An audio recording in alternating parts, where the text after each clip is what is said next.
দফায় এক দাবি শীতের আগে বউ এনে দিবি বাচ্চা সাগো কইতে চাই শীতের আগে বউ চাই। প্রিয় দর্শক মন্ডলী, আমি রিপোর্টার কাকা, আমি আসছি জোতা টিভি থেকে। এখন আমাদের মাঝে বউ ব্যবসায়ীদের একজন তিনজনের এক বিশাল মিছিল, তাদের আমরা অসম্মানের কাছে বরণ করে নেব। দফায় এক দাবি শীতের আগে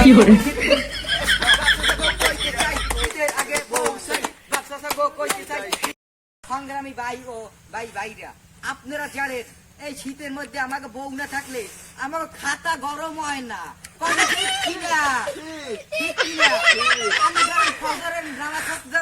আমার উজু পানি দেবে কেটা তেরো ইচ্ছায় না। একজন বউ থাকলে এই বউ আইনে আমাকে ফজরের নামাজের উজুটা আইনে দিতে গরম হয় না। কথা ঠিক কি না? কি আমার কথা যুক্তি আছে কিনা বলেন?